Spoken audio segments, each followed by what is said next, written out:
Olá, hoje nós veremos algumas propriedades da entropia de Shannon relacionadas principalmente à definição de convexidade, né, de uma função e como que ela se manifesta com relação à entropia. Na aula que vem nós veremos propriedades também relacionadas à entropia de Shannon, mas quando a gente estende para duas variáveis aleatórias e quando ela como que estabelecemos uma correlação entre essas variáveis, tá? Então, essa parte, particularmente, essa é uma aula que se divide aí em duas partes, tá? Então, na de hoje, nós veremos um pouco das propriedades de entropia de Shannon também, para situações em que você estende para duas variáveis, mas vamos parar na definição da entropia condicional, que é uma relação bastante importante. E uma outra propriedade que vamos falar é a respeito da subaditividade fraca da entropia, que é uma propriedade também muito importante, né, dentro da teoria de informação. Então, nós vimos nas últimas aulas uma relação importante a respeito da informação requerida para você estabelecer um determinado resultado, um determinado evento, né, da variável aleatória, e vimos a entropia média ou informação requerida, né, para média, né, para essa variável. Antes da gente realmente entrar, né, nessa discussão e a respeito de se essas funções são convexas ou côncavas, acho que é importante fazer uma revisão a respeito de convexidade, né? Então, a convexidade de uma função, ela é definida aí como você analisa o que é chamado de corda. Você pega uma combinação de dois valores dessa função, então a função num ponto 1 e num ponto 2, e faz uma combinação linear entre elas. Estabelecida uma corda, você, né, entre esses dois pontos, você tem essencialmente, né, em termos de lambda, você tem uma equação de uma reta. Essa reta, né, em matemática, é conhecida como corda, e ela estabelece, né, justamente a situação em que você, né, pode ter essa análise de convexidade ou concavidade. Então, no caso da convexidade, toda corda que você pegar dentro de um determinado domínio, né, que nós vamos chamar de um domínio AB, ela vai estar, essa corda, né, seja qualquer ponto, quaisquer dois pontos que você pega dessa sua função, né, se você estabelece essa corda entre esses pontos, ela vai estar acima, né, da função dos pontos que estão definidos abaixo, né, de toda a função abaixo desses dois pontos, né, se essa, né, for uma função convexa, tá? Então, nesse caso que nós estamos exemplificando especificamente aqui, né, nessa figura, nós temos uma função que nós estamos delimitando aí em dois domínios, A e B, né? Então, isso é muito importante, eu já vou falar por quê. E quando definimos a corda, né, nós estamos definindo para qualquer valor, né, de x1, x2, quaisquer dois valores, x1, x2, pertencentes aí, né, a esse domínio, né, e com um valor importante, né, que é a relação linear que nós vamos estabelecer em função de um parâmetro lambda que vai de 0 a 1, nós temos que a função, né, de uma combinação linear desses pontos, ou seja, que parte de x1 até x2, então qualquer ponto que estiver aqui, né, nessa curva, ele vai estar abaixo, ó, está representando aqui, menor ou igual, do que uma combinação linear da função nos pontos. A combinação linear em termos de lambda é justamente a corda, né, que nós temos. Então, se você tem uma função estabelecida desse tipo, essa função é dita ser, né, convexa. É claro, né, que se ela for o oposto, né, obviamente, a função vai estar acima, né, nós teríamos, então, uma situação em que ela estaria assim, e essa função, né, poderia ser igualmente assim também, ser uma função côncava, tá bem? Nem sempre é possível definir a convexidade de uma função num domínio estendido, né? Então, por isso que é importante delimitar esse domínio especificamente, né? Se nós estamos no vale de uma função que tem uma variação, né, grande aí, por exemplo, uma função senoidal, nós podemos determinar que dentro de um vale dessa função, que ela aparece com uma concavidade bem definida, né, ela tem, né, ela é realmente convexa, né? Então, dependendo do domínio, há uma definição de convexidade, que dizemos, e se for num domínio estendido, pode ser que a função não tenha, né, uma convexidade bem definida, tá bem? Mais do que isso, né, dizemos que ela tem uma definição um pouco mais restrita, e dizemos que ela é estritamente convexa, né, se a igualdade acima, e dessa situação que nós obtivemos aqui, ela só ocorrer quando lambda for igual a zero ou lambda for igual a 1, né? Ou seja, nos dois pontos extremos, né, aí dessa definição. Okay? Há uma relação importante, tá? Que é bastante importante para a gente, no caso aqui de teoria de informação, é conhecida como desigualdade de Jensen. Então, se eu tenho uma variável aleatória x e uma função dessa variável aleatória, f de x qualquer, né, que é uma função convexa de x, né, então ela deve ser necessariamente como essa figura que nós mostramos, e eu tenho que o valor média dessa função, né, f de x, ele necessariamente vai ser maior do que qualquer função de um valor médio da minha variável aleatória, tá? Então, perceba a diferença, né? Aqui é importante, né?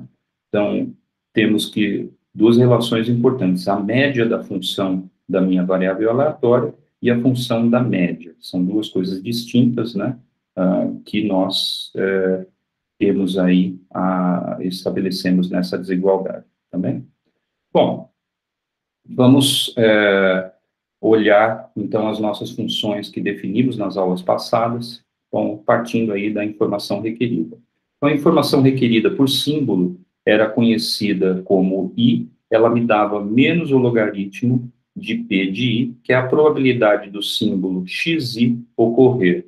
Então, essa daqui, né, nós vamos só reescrever para simplificar como sendo, né, a entropia ou a informação requerida para que x assuma o valor xi, né, e ela me dá, né, se eu plotar, então, essa função em função da probabilidade P de I, essa probabilidade, ela pode, né, sendo uma probabilidade genuína, ela pode ir de 0 a 1 apenas, então, portanto, né, nós temos, né, uma curva com essa cara, né? Então, se você plotar essa função logarítmica, o que você vai ver, né, menos log de P de I, né, de 0 a 1, onde a P vai de 0 a 1, você vê que ela realmente é uma função convexa, tá? Então, a informação requerida tem uma convexidade aí que é definida, né, em função do seu comportamento logarítmico.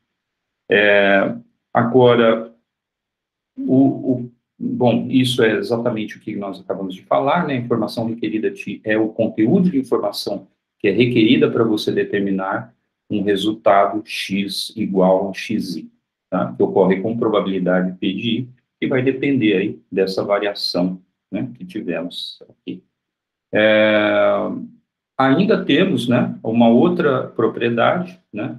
Temos também que podemos também associar, né, essa informação que é não só como conteúdo de informação que é requerido, né, podemos também associar, às vezes, como vimos no nosso caso de aferições, quando a gente utilizou a balança para a moeda falsa de Reni, também pode ser o conteúdo de informação que é adquirido com a obtenção daquele resultado específico, em que saímos de uma situação em que a gente tinha N possibilidades e chegamos a apenas né, uma possibilidade xi aí, tá bem? Então, essa que é né, então, muitas vezes nós nos antecipamos, dizemos que é aquela informação requerida, mas no caso da aferição, nós utilizamos o mesmo conceito aí de informação requerida para também falar sobre a informação que é adquirida, né, num processo de aferição, de medição, né? Então, isso é muito importante aqui para as nossas definições.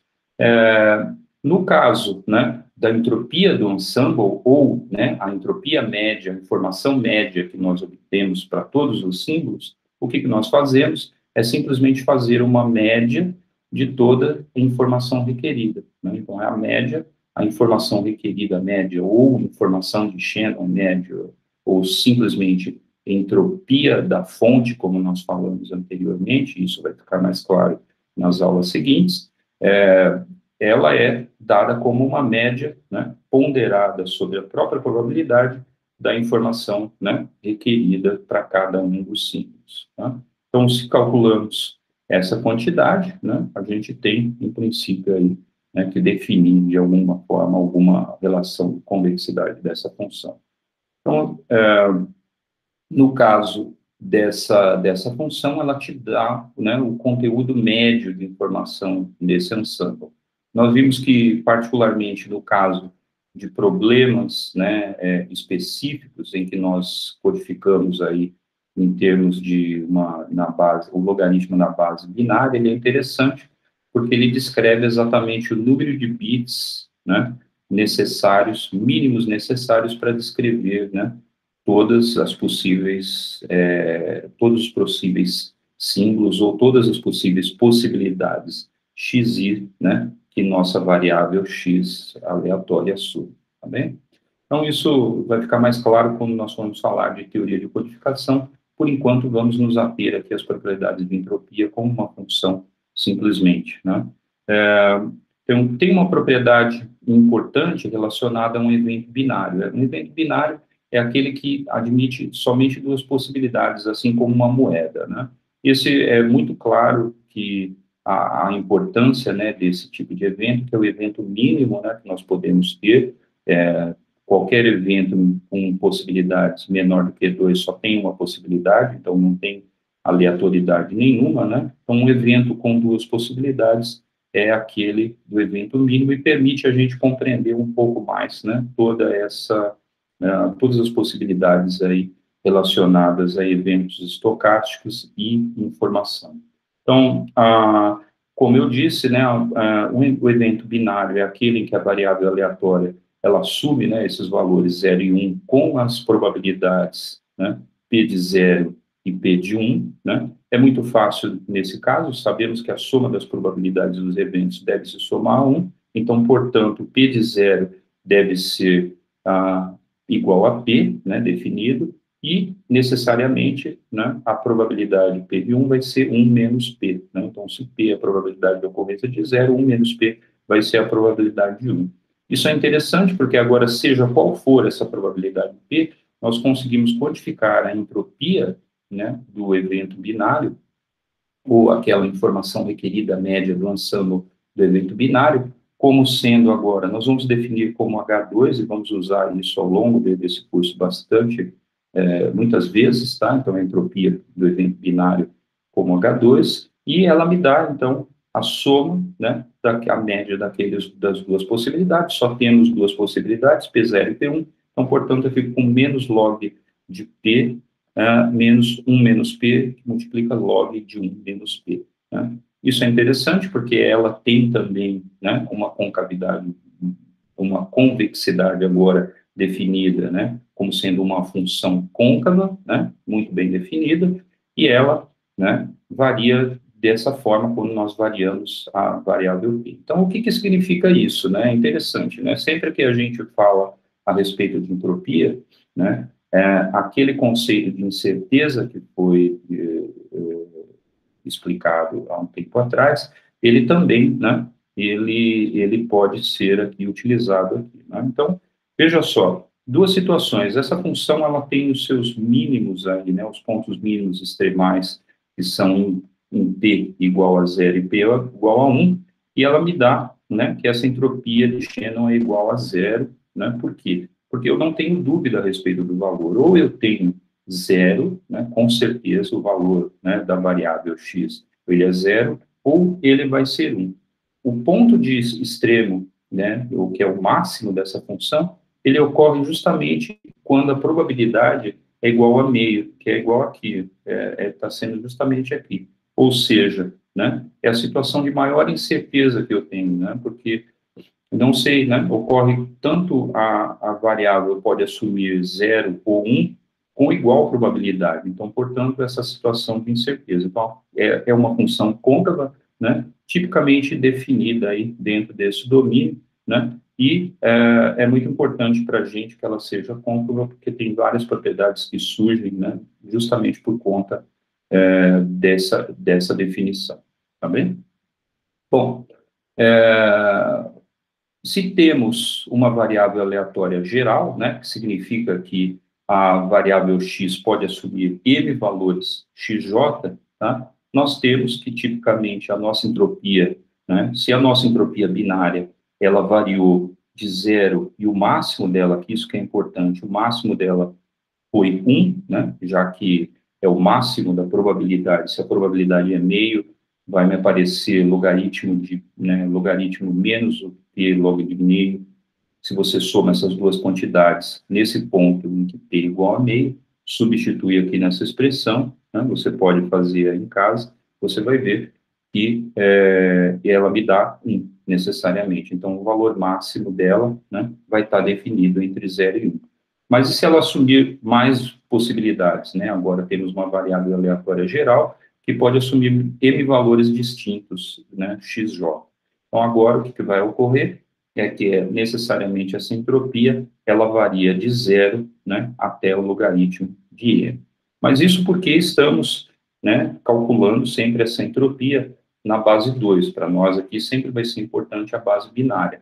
Porque se eu estivesse calculando, por exemplo, né, sempre assumindo que eu estou calculando numa base logarítmica de base m, é óbvio que isso daqui vai me dar 1, e, portanto, sempre essa entropia definida numa base, né, m, ela para qualquer, né, isso que é importante, para qualquer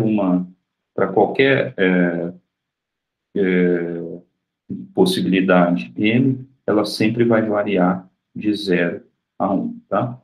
Para a gente não é interessante variar a nossa unidade de informação em termos das bases, né? Mas podemos, às vezes, utilizar isso, né?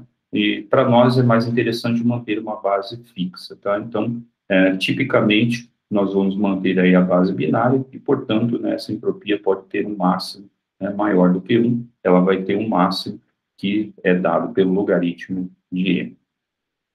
Bom, dado eventos aleatórios independentes, podemos também ter eventos conjuntos, como vimos anteriormente, né, nas aulas que falamos de probabilidades, né, de eventos conjuntos e depois em termos de variáveis aleatórias. Então, nesse caso, né, o que vai acontecer com relação a essas variáveis aleatórias conjuntas, né? Então, podemos ter, da mesma maneira que nós calculamos a entropia para codificar a informação de eventos que são governados por uma variável simplesmente, nós também podemos utilizar, né, para variáveis que ocorrem conjuntas, né, conjuntamente, podem ou não ter alguma correlação entre si, como nós vamos ver, né, nessa e na aula que vem, tá bem? Então, no caso de eventos que possuem, né, duas variáveis aleatórias, nós vamos considerar a variável aleatória x e y, que pode assumir individualmente e respectivamente os valores, né, do conjunto xj e do conjunto yk, respectivamente, com probabilidade p de xj e p de yk.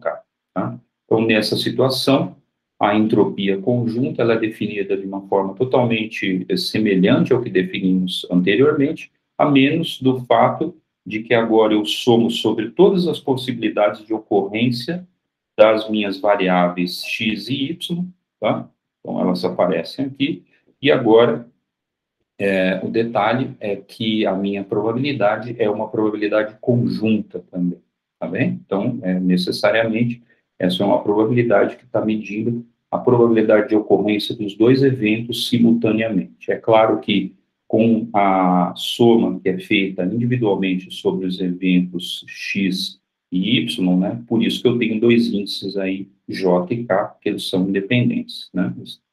Tipicamente, né? Em termos de possibilidades de ocorrência. Se há uma correlação ou não, isso vai aparecer nessas propriedades dessa própria probabilidade, como que ela se decompõe, tá bem?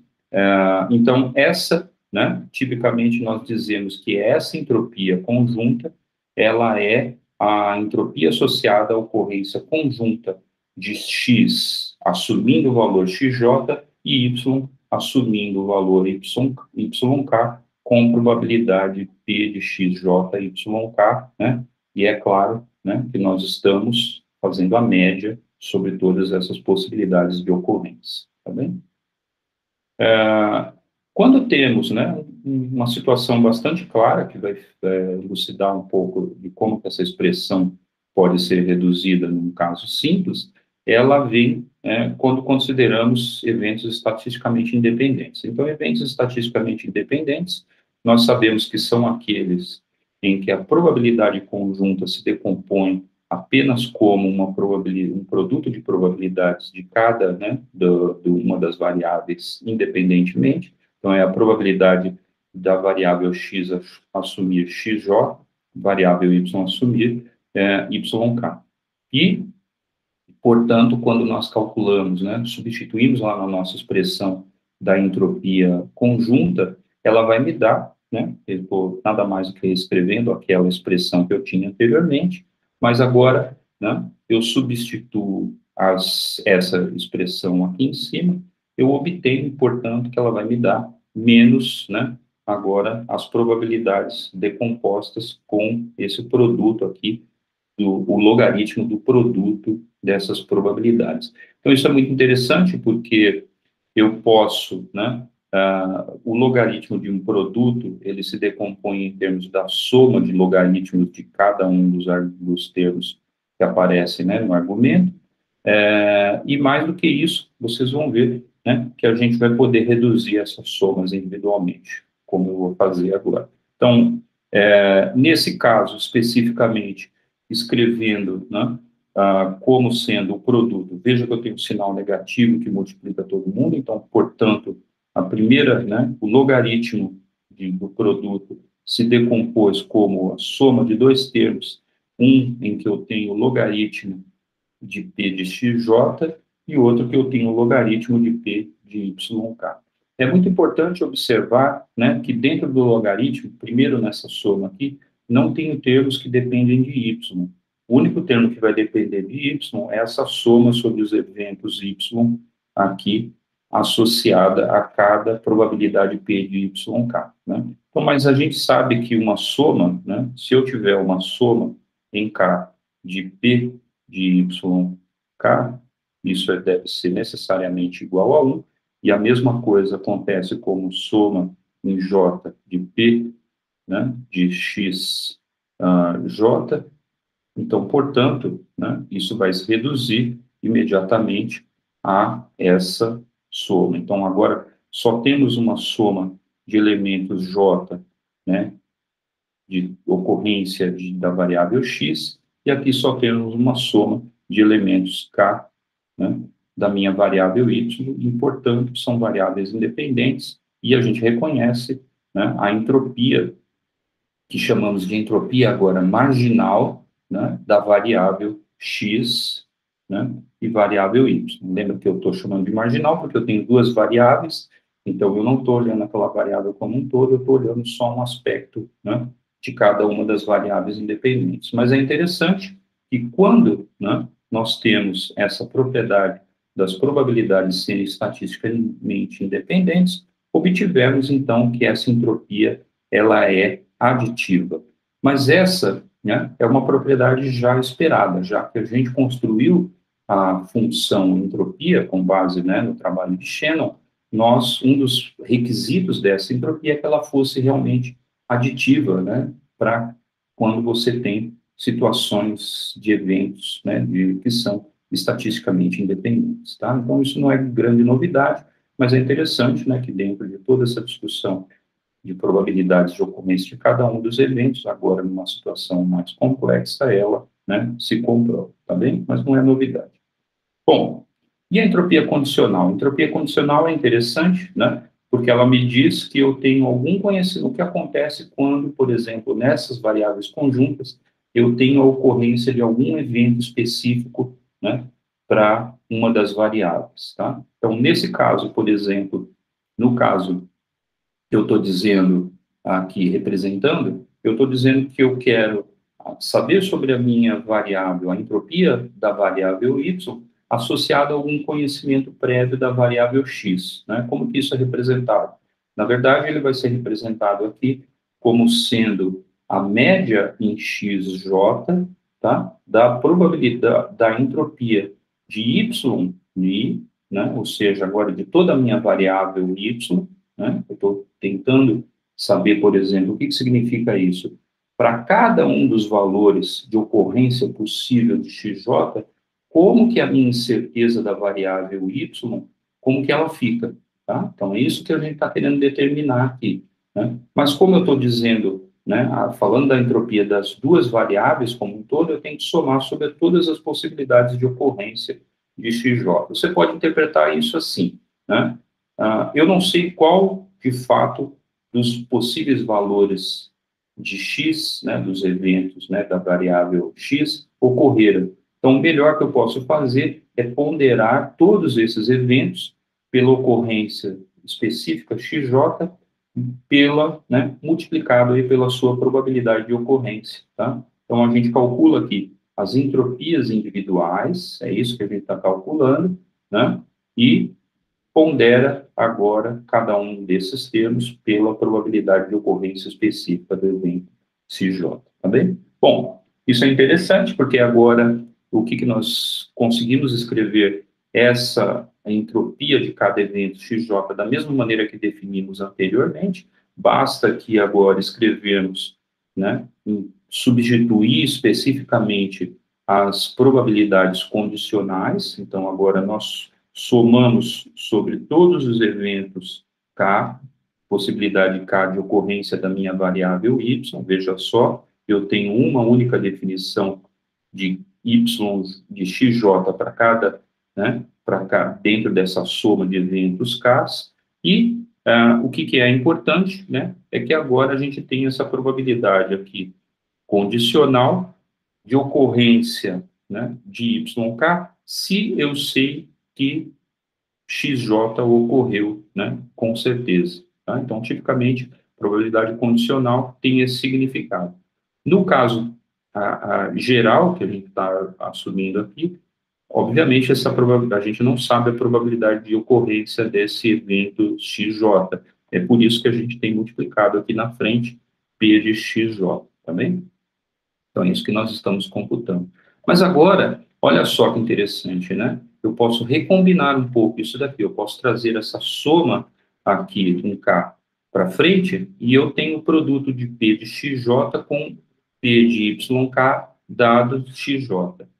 De acordo com a nossa combinação, né, da regra da cadeia, né, de probabilidades, porque a gente tem que a probabilidade condicional, ela é dada, na verdade, como sendo a probabilidade conjunta dividido pela probabilidade marginal de um dos eventos. Então, portanto, a nossa probabilidade condicional aqui, né, multiplicada pela probabilidade P de xy é igual à minha probabilidade conjunta de ocorrência das variáveis. Presta atenção que nada mudou dentro, né, do argumento aí do logaritmo, tá? É só fora.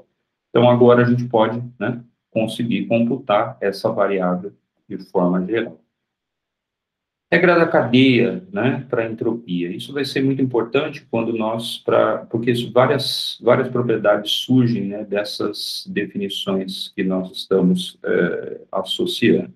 E veja, né, que por enquanto a gente ainda, né, não associamos essas entropias, elas são maiores uma do que as outras, por enquanto a gente não tem essa preocupação. Daqui a pouco, né, já a gente vai falar sobre isso. Em particular, né, quando temos aí essa relação da probabilidade que acabamos de utilizar, né, da probabilidade conjunta ser escrita como sendo a probabilidade condicional de ocorrer YK dado que x de j ocorreu com certeza, multiplicado aí, sim, por sua probabilidade de ocorrência, né, isso me dá a mesma coisa.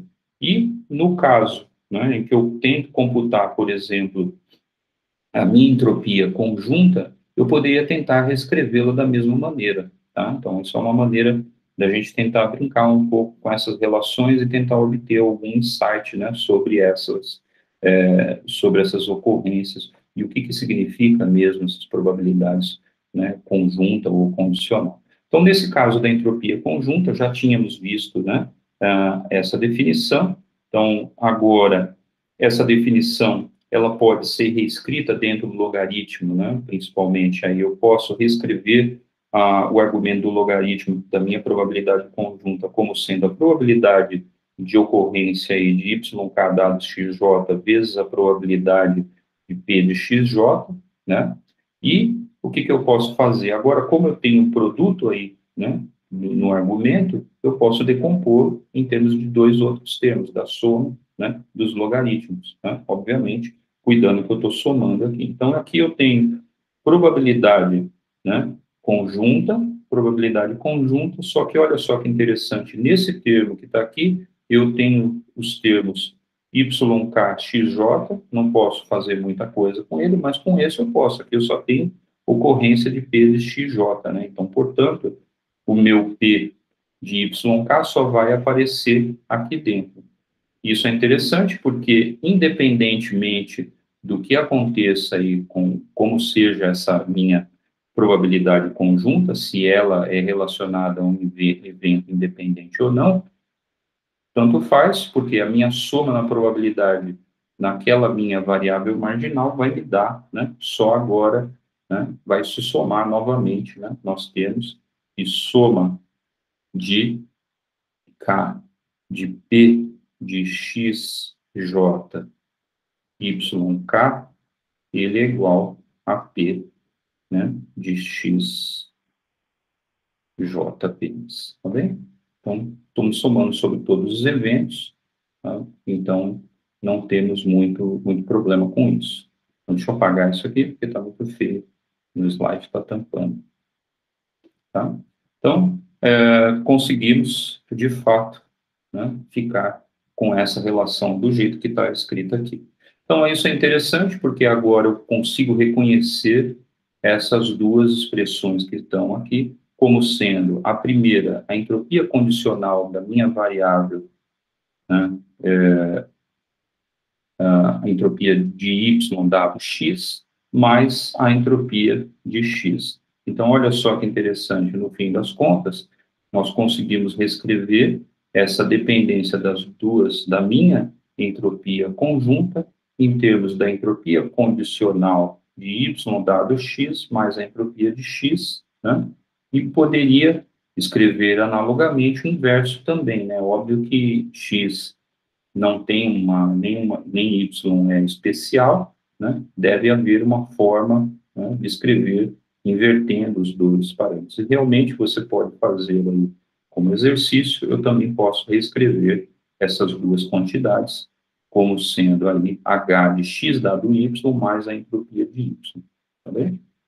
Bom, isso implica, né, portanto, né, que nós temos, obviamente, estou escrevendo a mesma quantidade de duas maneiras distintas, e isso implica que eu tenho que a entropia, né, de x dado y mais a entropia de y é igual à entropia de y dado x mais a entropia de x.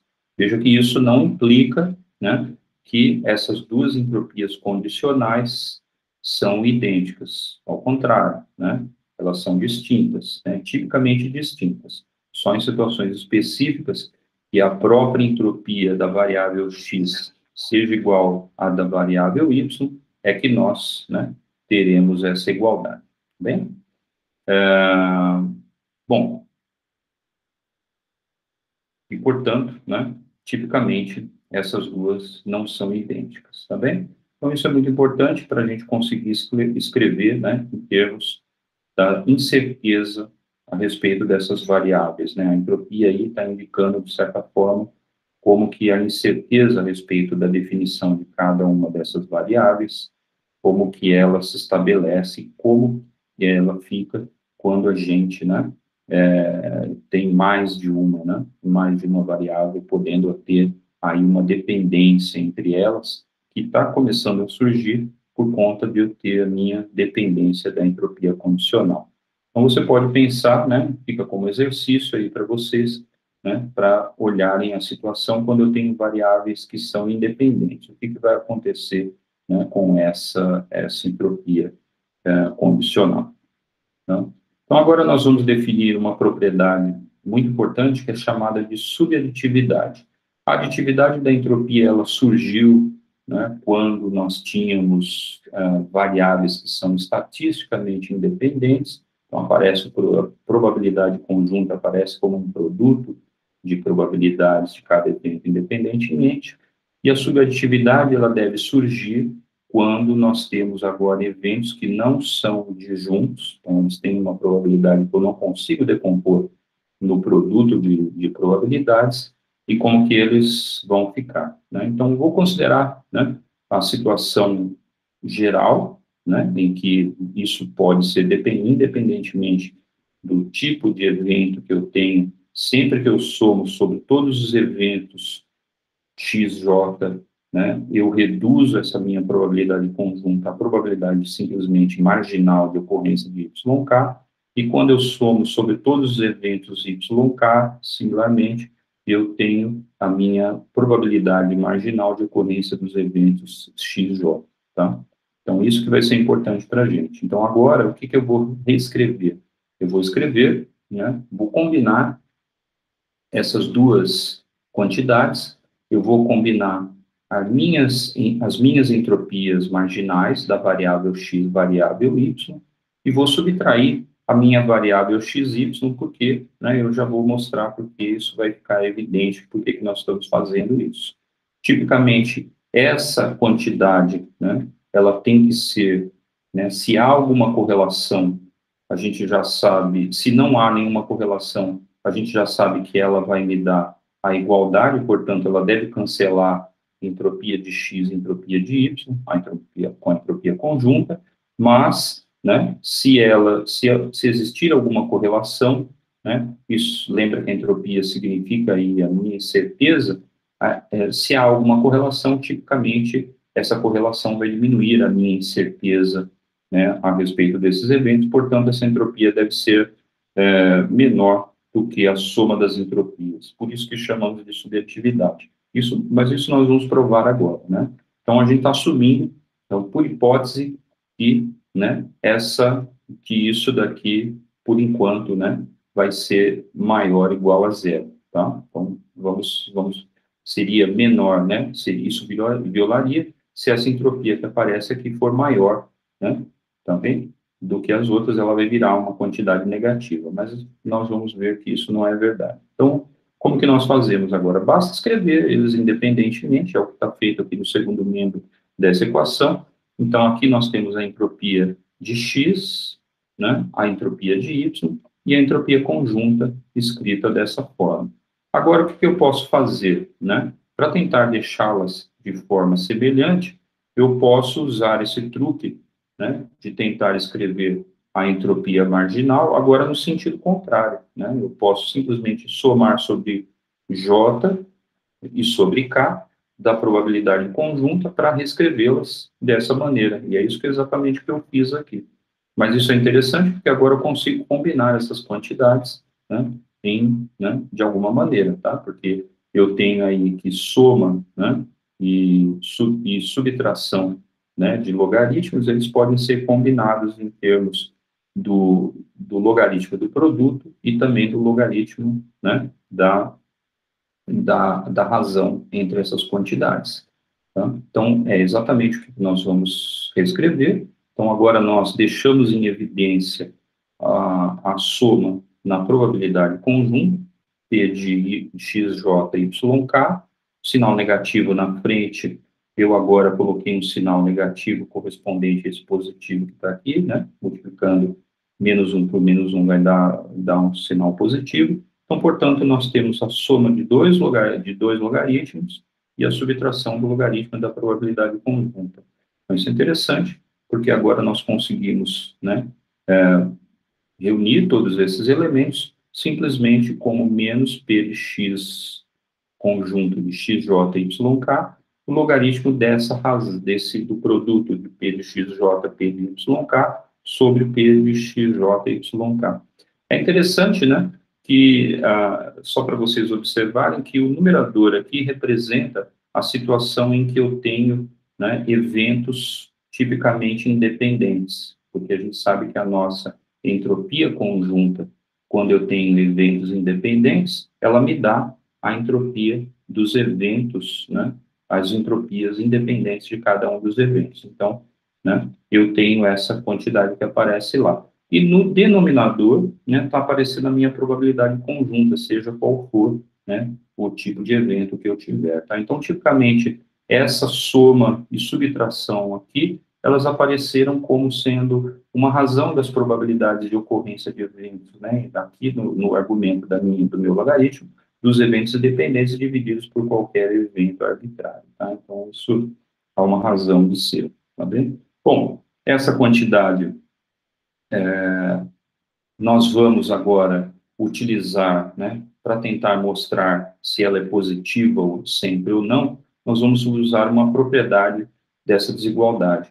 Todo logaritmo, né, da base 2 de uma quantidade alfa aí positiva, ela vai ser menor ou igual, né, para qualquer quantidade, do que alfa menos 1 dividido pelo logaritmo da base natural de 2, tá? Então, isso é estabelecido. Então, sabendo esse tipo de comportamento, que vai ser importante para nós, nós vamos utilizar exatamente, né, nessa expressão que nós acabamos de escrever, ou seja, o logaritmo, né? Então, agora eu tenho p de x, logaritmo da quantidade que está aparecendo aqui, né, conjunta, isso está representando meu alfa, né? E eu estou reescrevendo exatamente da mesma forma, dividindo, né, pelo logaritmo da base natural de 2, e tenho aqui exatamente alfa menos 1, que apareceu aqui.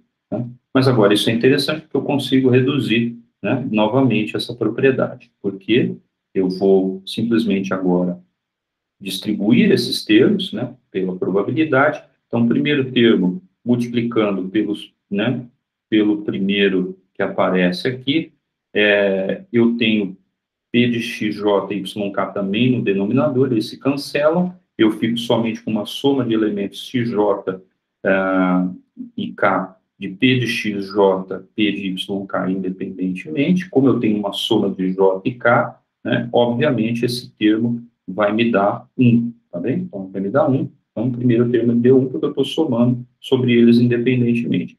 E o próximo termo, menos 1, né? Então, P de xj multiplicado por menos 1, P de xj e yk multiplicado por menos 1 vai me dar P de xj e yk. Mas aqui também, né, mesmo que elas não sejam variáveis independentes, se eu estou somando sobre j e k, isso também vai se reduzir a 1, como está representado aqui. Então, portanto, né, tanto faz, né, isso vai me dar 1 menos 1, né, que vai dar 0. Né? Então, obviamente, né, essa quantidade que foi definida ali, né, ela me deu, né, justamente, né, ela vai me dar identicamente 0.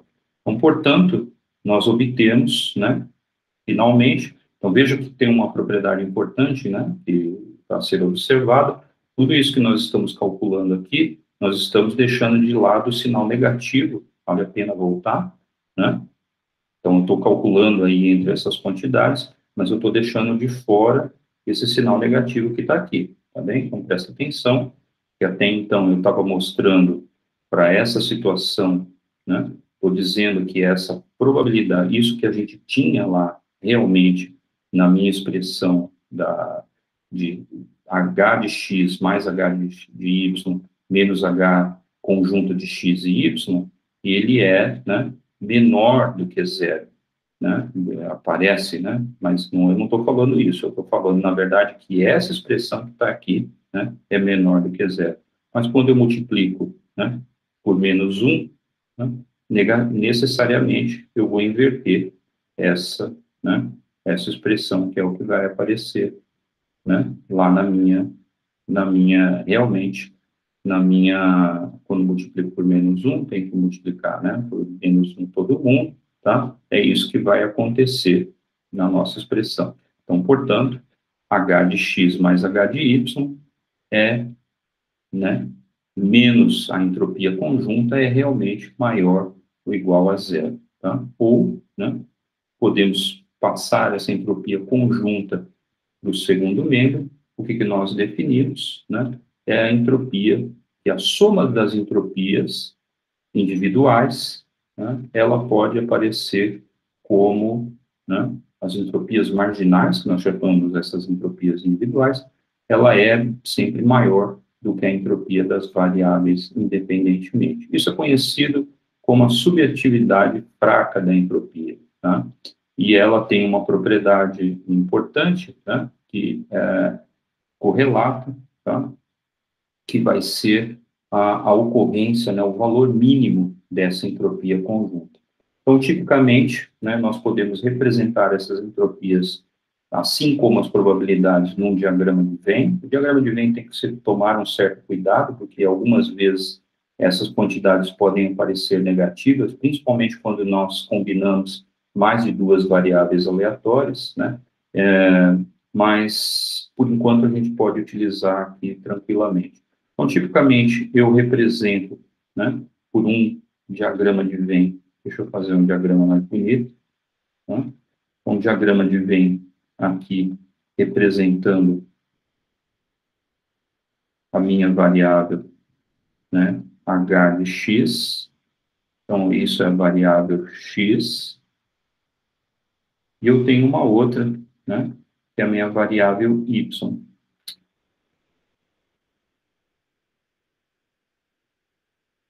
Tá? Então, o que está acontecendo?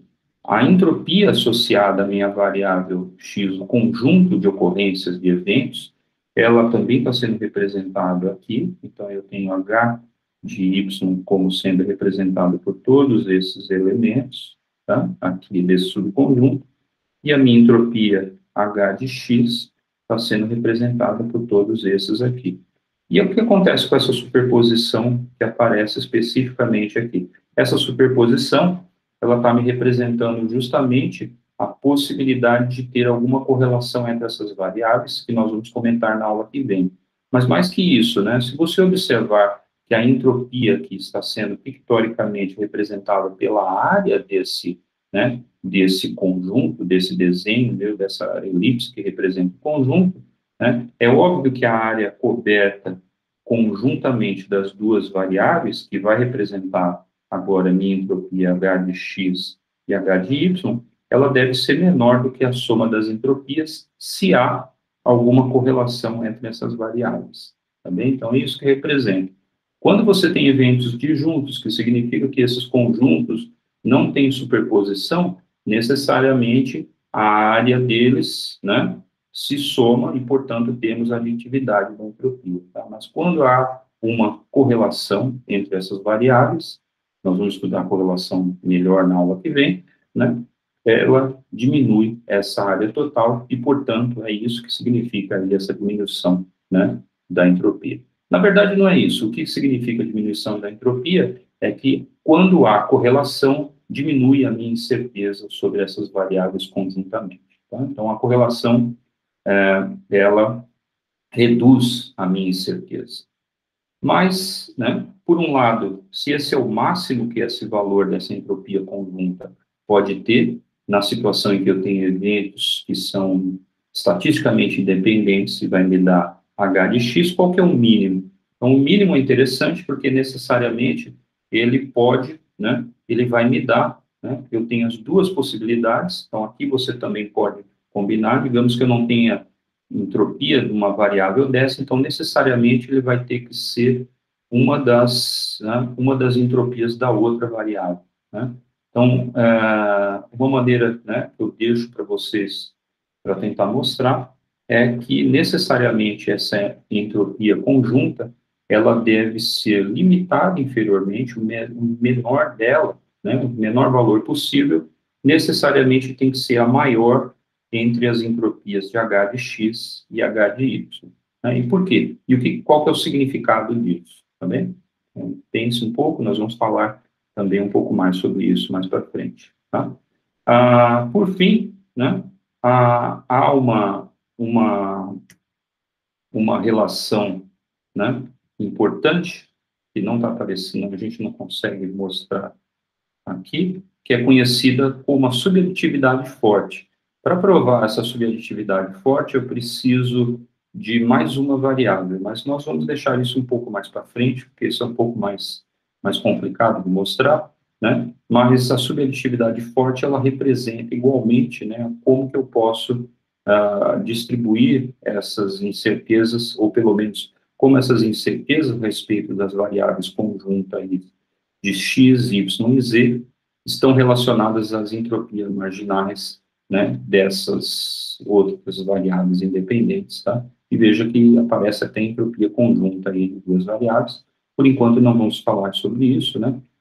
Basta que a gente, né, estabeleça. Essas são duas, né, das desigualdades importantes que aparecem em teoria da informação, né, que realmente limitam várias, né, coisas que eu posso fazer entre todas as outras quantidades de entropia.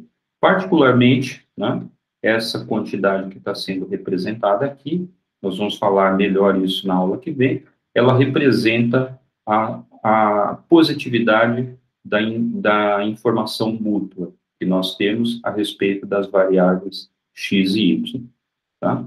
Mas isso nós deixamos para a aula que vem, né? Essa aula acaba aqui, por enquanto, eu acho que suficiente, tá? E, portanto, é só isso. Então, tchau, até a próxima aula.